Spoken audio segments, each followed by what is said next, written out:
আজকের যুগে mobile phone আমাদের জীবনের অবিচ্ছেদ অংশ, কিন্তু এই প্রযুক্তি অতিরিক্ত ব্যবহার আমাদের শিশুদের জন্য কতটা ক্ষতিকর তা কি আমরা সত্যি বুঝতে পারছি?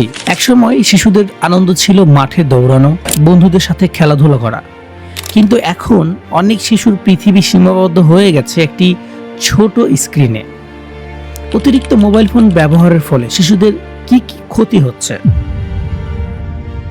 মানসিক বিকাশে বাধা। অতিরিক্ত মোবাইল ফোন ব্যবহারের কারণে শিশুদের চিন্তা শক্তি, মনোযোগ এবং সৃজনশীলতা কমে যায়। তারা বাস্তব জগতের সাথে সংযোগ হারাতে শুরু করে। 2. শারীরিক সমস্যা, চোখের সমস্যা, ঘুমের ব্যাঘাত, মাথা ব্যথা ও স্থূলতা।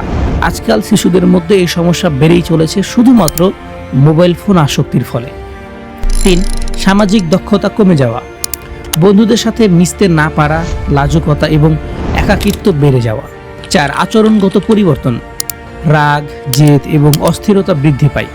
অনেক সময় শিশুরা মোবাইল না পেলে আক্রমণাত্মক আচরণ করে।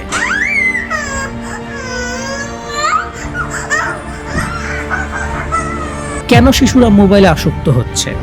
প্রথমত সহজলভ্যতা, তারা সহজেই মোবাইল ফোন হাতে পাচ্ছে। প্যারেন্টসদের ব্যস্ততা, যখন তার পরিবারের লোকজন, মা বাবা বা আর কেউ ব্যস্ত থাকে, তাকে নিয়ে খেলে না বা তাকে সময় দেয় না, তখন সেই মোবাইলটাকে এন্টারটেনমেন্টের মাধ্যম হিসেবে ব্যবহার করছে এবং একসময় সেটাতে আসক্ত হয়ে যাচ্ছে।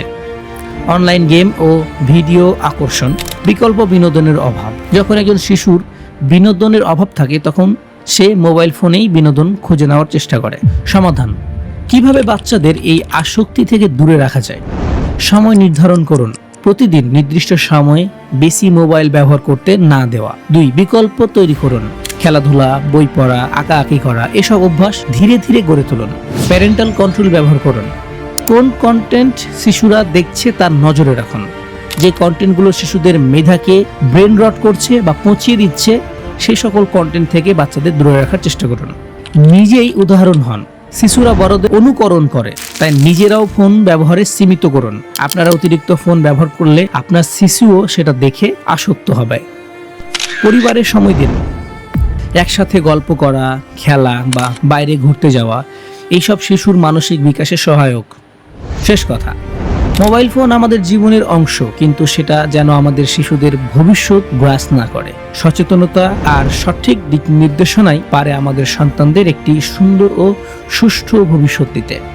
তাই সচেতন হন, শিশুকে বাঁচান। ধন্যবাদ।